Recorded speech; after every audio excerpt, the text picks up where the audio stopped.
Welcome to Marine Tech Talk, a podcast about how Teledyne Marine's innovative technologies are enabling scientific discoveries and commercial tasks in the world's oceans and waterways.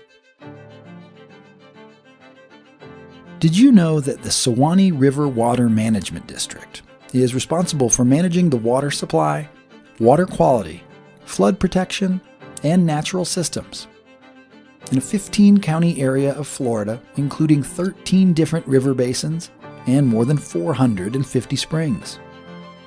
They do all that with a core team of 66 staff members and a variety of hydrologic monitoring equipment from Teledyne RD Instruments. On this episode of the podcast, we have an interesting and fun discussion with Tara Rogers and Kevin Jones on the scope of their work, areas of responsibility, challenging operating conditions, and how important the data they collect is to residents and even the National Weather Service. Now here's Tara Rogers and Kevin Jones with the host of Marine Tech Talk, Melissa Rossi. Welcome everyone. Thank you for joining Marine Tech Talk. Today I am joined by Tara Rogers, the Hydrologic Data Services Chief for the Suwannee River Water Management District in Florida, and Kevin Jones, one of Tara's hydrologic survey technicians. So welcome to you both, and thank you for joining me. I know that Suwannee River Water Management District are customers of Teledyne Marine's, and more specifically the RD Instruments division, which is part of the reason we're having this discussion today. Tara, I'd like to start with you. Can you please tell me a bit about yourself and your responsibilities, as well as an overview of the water monitoring program that's run by your group? Sure. So the Suwannee River Water Management District was established in 1973 by a legislative action. They split up Florida into 5 water management districts, and we are actually the 5th. We are a governing board that is appointed by the governor, and we have 4 core mission areas that we support, which is water supply, water quality, flood protection, and natural systems. So my group is the Hydrologic Data Collection Group, and so we monitor mostly water quantity things throughout the district, including surface water levels, groundwater levels, rainfall, discharge, as well as some ag water use. We are supported by another group that does a lot of the water quality data collection and reporting on that. But we support pretty much everything that the district here does. That's a lot. It is. It is. It is. So how many actual waterways do you control? Is it one waterway? Is it broken up into different types of areas? I mean, how big is that area that you're actually managing? So we serve a 15-county area, and it includes 13 different river basins, including, some of the more well-known ones, such as the Suwannee River and the Santa Fe River. And we have, just in our district alone, over 450 springs. Wow. That are important places for people for recreation. So in our district here, we employ 66 people. 7 of us are working on this specific area of the hydrologic data collection. And I think that we have somewhere over 350 hydrologic monitoring sites, and as well as 930 ag water use sites that we do just with those 7 people. Wow. That's actually unbelievable. Are they constantly out? Do they work all night long? Because that seems like a lot of work and a lot of area to cover. No, they don't. Although Kevin might have something different to say about that. But, we work a standard 40-hour work week. So how often do you actually monitor each one of those waterways? With so many to monitor, are you leaving equipment in? Are you, that are doing their own monitoring? You come back and get data. How is that monitoring actually occurring so that you can cover that much area? So we do mostly continuous-based monitoring. So we install equipment in all of these sites that will record the water levels and such every hour or every 15 minutes, depending on the system. All of that data then gets uploaded back to the district, either on an hourly basis or at least once a day. And we have a bunch of other processes. We run a real-time river levels page that gets updated every hour so people around the district can also see what is currently happening in these rivers. Wow. So I assume you have a different set of people that have to do that, have to interface with the public or deal with your website information to your public? Not really. Again, we only have 66 people here that cover all of the same things that the other water management districts do. So we do have one person in our group that manages our website, but we are also the ones that are in contact with the public and speaking to them about different issues or questions that they have. That's pretty amazing. So you were talking about all these different waterways, and they must be very different in obviously the flow of the water, the type of water. What kind of diversity do you see across all of those areas? I mean, are they more or less the same? I mean, I know when we spoke earlier, you said that just the change in water level, I think, in that area can be quite drastic. Yeah, so when everybody thinks of Florida, they think of South Florida and the beaches, and it's not how our area is. Our area is very different. We're being a karst landscape. Our rivers can have significant changes in water levels, and I'm thinking of one station in particular on our upper river it's Suwannee River at White Springs. It can see over 40 feet difference in elevation change whenever a flood comes. Wow. And it's always a little, it's always a little surprising when, I'm talking to different suppliers trying to get equipment and I'm requesting these really long cables and they're like, why do you need them? You're in Florida. You should only be seeing a foot or two of difference in a flood. And that's not really the case for us. And we deal with a lot of different systems and challenges. Our clear water, our springs are super clear, and we have issues with some of the acoustic instruments not being able to pick up on things, as well as the drastic differences in the water levels. Yeah, absolutely. Are there access issues as well? I mean, I know that Kevin's going to go into that probably a bit more as we start to talk to him from the technician side and that, actually being on site. But does your staff have to obviously deal with not only different access issues, but also you must have to deal with the public a bit as well? Yeah, so we do have some access issues. There's a lot of private property out there that we deal with, trying to get access to some of these places. And absolutely, everybody always wants to know what is that thing you've got in the water. And ask us, what are you doing? And they don't really quite understand until we start explaining it. And people always find it a little fascinating that they can go and see all of this data all in real time. Oh, absolutely.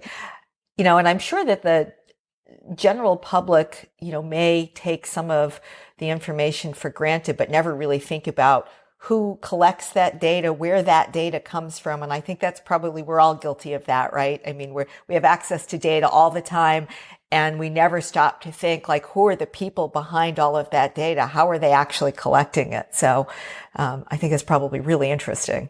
Absolutely. I mean, before I even started in this, I remember going to some of the springs and seeing some of the equipment and, I just thought, they throw it out there and it just runs continuously and, never have to go visit it again. But that's not really the case. It's actually quite a bit of work and us maintaining those instruments and making sure they're reading correctly and calibrating them. And you have other people that get a little too curious and put their hands on it. And, we have to go out and fix that. We have a similar problem on the vehicle side because the product line that I do most of the marketing for actually are the autonomous vehicles. And we have many interesting stories about, 1 minute of vehicles in the water doing its thing. And the next thing we know, we go, why is that vehicle on land? Well, somebody took the liberty of grabbing it out of the water and it's now in the back of their truck somewhere driving down the road. Yes. We actually had one, we had some continuous water quality equipment in one of our springs and we had it on a slide and it wasn't protected. We didn't have a cage or anything around it. And some of the swimmers decided it would be a really good spot to jump off of. And they actually broke it was a YSI EXO in two. Oh. It split it right at the seam. Yeah. Great. Tara, you mentioned earlier that your group does all types of water monitoring, hydrologic services, of course, and you also mentioned some agricultural water monitoring. Do you generally use the same equipment for both service areas? And is it the same team that does that testing? It is. It is definitely the same team, and it is also most of the same base equipment. So we're using the same types of data loggers, modems to transmit the data, and all of our software systems to import and process the data are the same. The only difference is the sensor that we're using. So rather than something that'll measure a water level, it's something that'll measure how much or how long the pumps are on at these farms. And we can tell them how much we're using. For the RD Instruments products, where are you using those products specifically? Is that all hydrologic services? It is. So we use the River Pro, a Stream Pro, as well as Channel Masters. So we use them to measure discharge in various systems, whether it be the rivers or the springs. And then we also have Channel Masters installed so we can try to calculate continuous discharge on those systems. How is all that data used? You collect all this data, so what's it actually used for, and how does that relate to, I know you mentioned, it is actually, the public actually sees some of that data. So how does that happen? Yeah, so all of our data is public record. Most of it is up on our website. You can go and access it at any time. So internally, we use it for permitting, planning, projects, different reporting, a lot of that to support those 4 core missions that I mentioned earlier.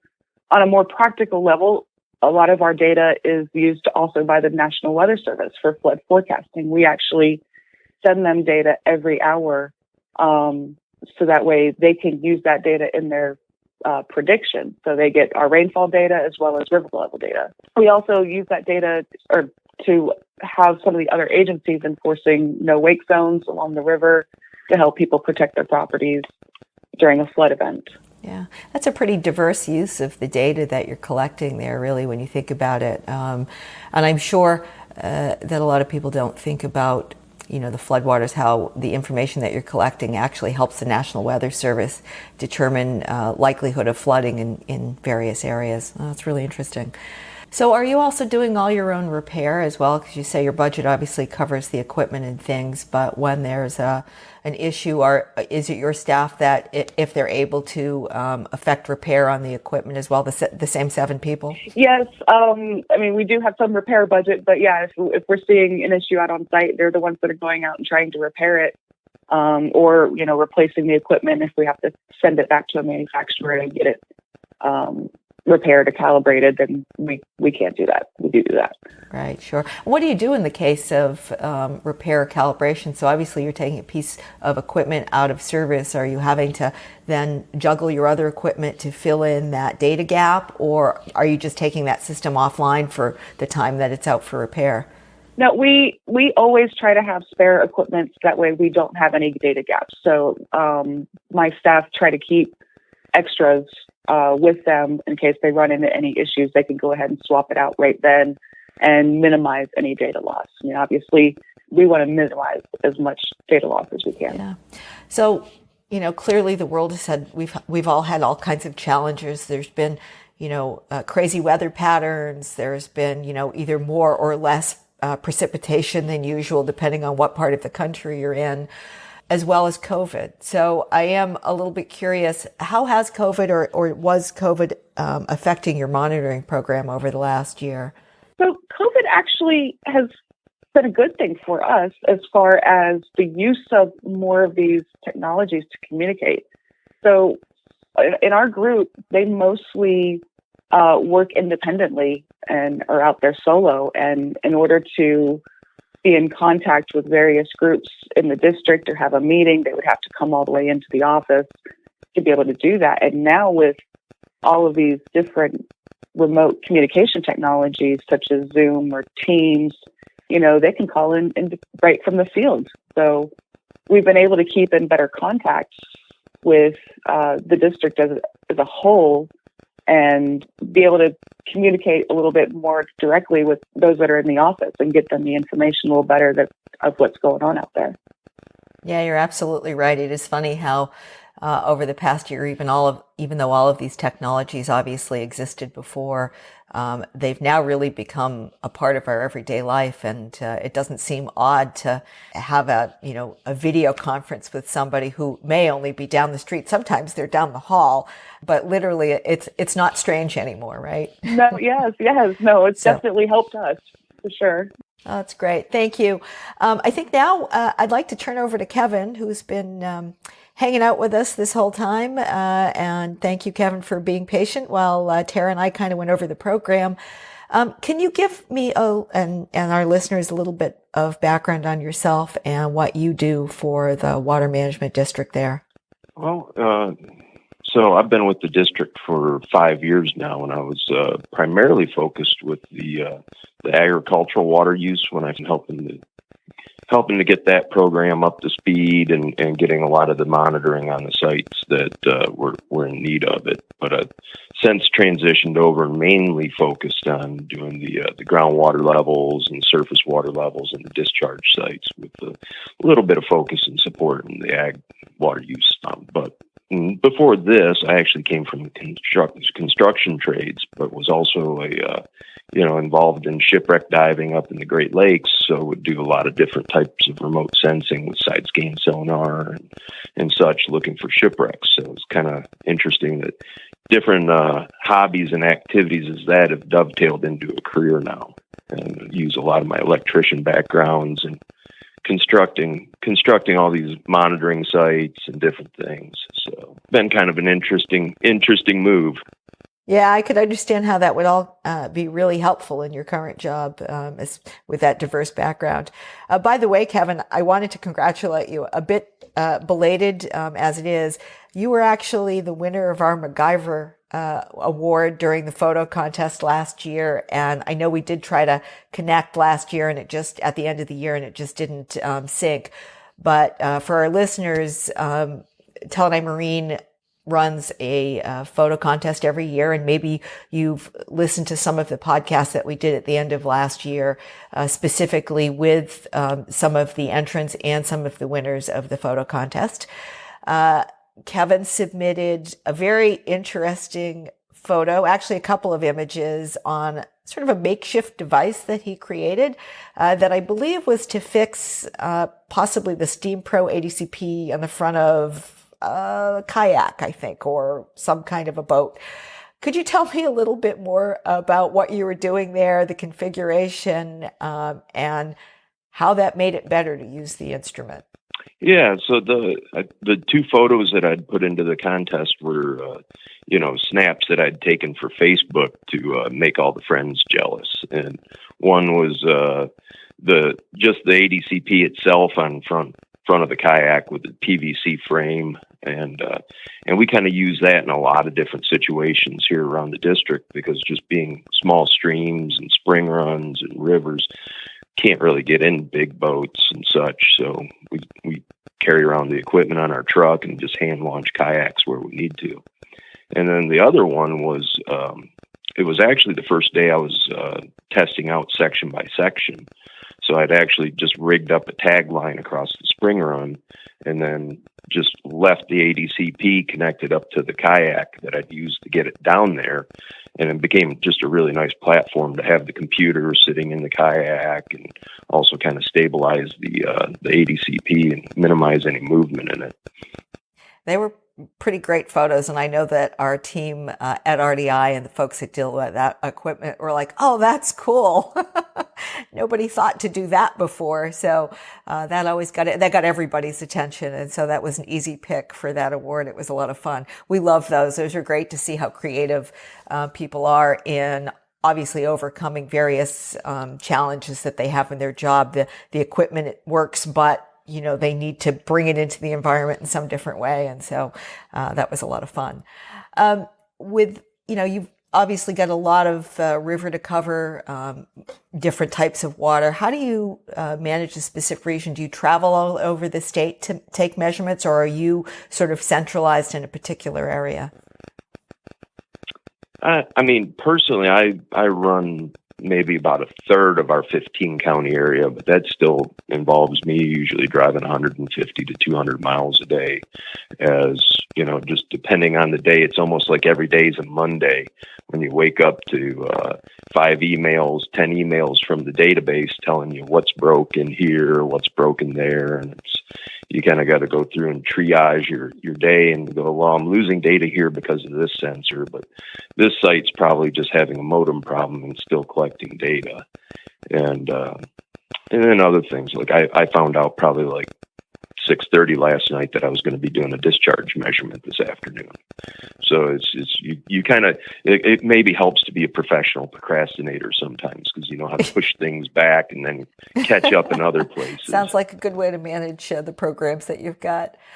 As far as, I know we talked a little bit about, obviously, the adaptation that you made to the boat. Are there other times when you do have to make special accommodations because of the waterways that you're managing, whether, you know, it's because of access issues or, you know, water levels and things? Yeah, I mean, in the actual deployment aspect of it, yeah, we have to be fairly creative in how we get these boats into places. Like the one site that Tara brought up about White Sulphur Springs on the Suwannee River. It's actually a very historic bathing site in that the spring itself has probably at least 2, almost 3-story concrete basement built around it that, you know, contains the spring.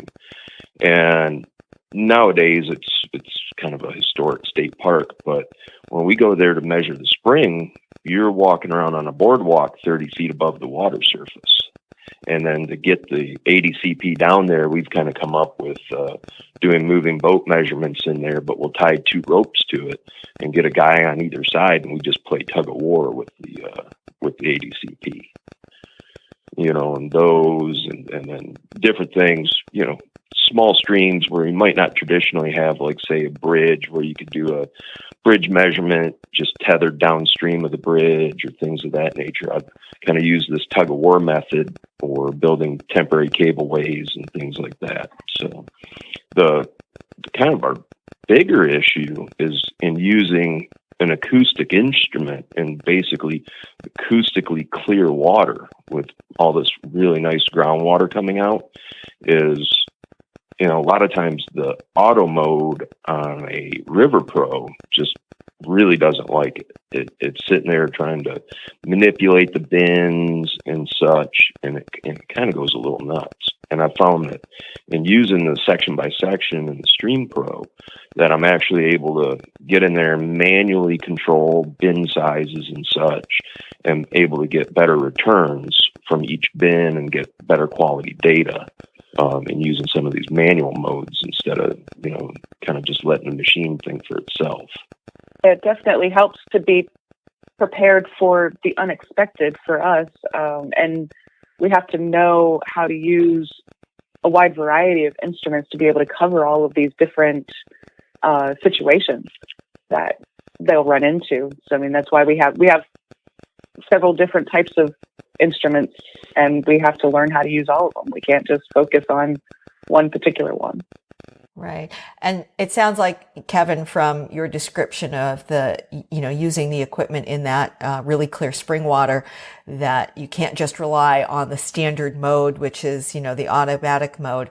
How did you find out? Did you do the experimentation to figure out that you could use this manual mode to get around some of those challenges and get better data back? Or how did you find that out? A lot of it was in discussion with your guys' engineers at the tech support line. They've been a lot of help with me. Every time I kind of run into a problem, I'm not bashful about picking up the phone and just, you know, they entertain all my very strange questions and come back with a lot of great answers for me. So, yeah, that's good. I mean, you know, that's actually what we encourage customers to do. You should do that.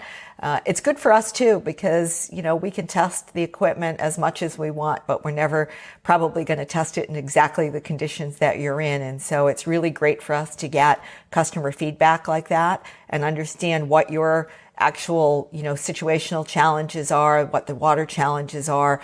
And our scientists and our engineers are, you know, obviously the experts in the equipment. So between you being the expert in the environment and them being the expert in the equipment, I would imagine that there are a lot of good solutions that come out of those conversations.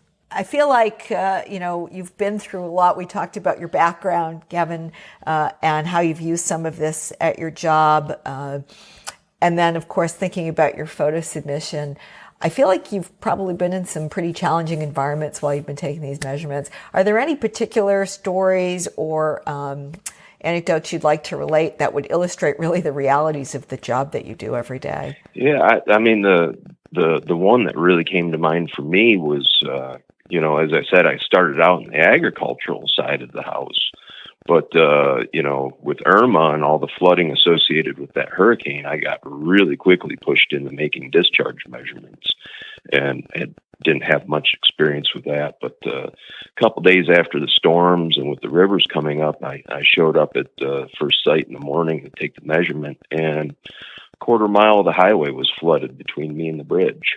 We had sheriff's deputies from other counties in stopping traffic and such, and I'm kind of like, I need to go to the bridge. It's like, if you want to go there, go for it. And so driving my truck through a quarter mile of flooded roadway and such to get to there. But even after I got to the bridge, we had, with all that bypass, we had to figure out how to measure it. So we just turned my truck around and we loaded the guys and the computer and the ADCP in there, and we actually did like a tethered boat measurement from a bridge, but from the back of a moving truck.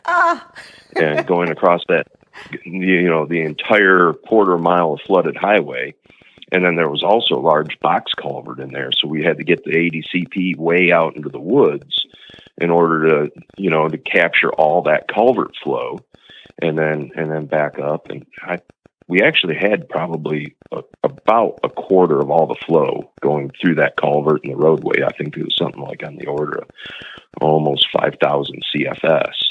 But then get up there, and then you got people's houses, and all of a sudden we're trying to get the ADCP around, an RV and a mailbox and signposts. So thankfully it was shallow enough I could jump out and kind of help walk the ADCP around there, and such. But that was probably the wildest one, quarter mile of flooded highway, and how do you manage measuring that? Yeah, no kidding. Boy, that is a great story. I'm just curious, as you were, because it brings visions of my mind, when you come to, like on TV, the crime scene, and you're trying to get where the action is, right? But the police are stopping everybody from going. Did you badge them? Do you have a badge you can show them? No, I'm really important. I have to get past this section. And yes, I do have to go into the water. I just got that magical yellow state tag on the back of the truck and the ubiquitous white truck. So that gets you a lot of places. It acts like the magic badge, I guess. That's great. I really want to thank both of you so much for taking time out of your busy schedule to talk with us today. I really know that our listeners are going to be both entertained and educated today from listening to this discussion. So thank you again, and thank you to all of our listeners who tuned in today. Thank you so much for having us. Yeah, thank you very much. Thank you. Have you back anytime. That's great. Thanks for listening to the Marine Tech Talk podcast. For more information on the work that Tara, Kevin, and the team at the Suwannee River Water Management District are doing to monitor and protect the rivers and springs in their district, visit their website at www.mysuwanneeriver.com. We'll also put links to the department's Facebook, Twitter, and Instagram accounts in the notes for this episode. If you like this podcast, please make sure to subscribe on Apple Podcasts or wherever you're hearing this show. That way, you'll never miss an episode. Thanks for listening, and we'll see you again next time.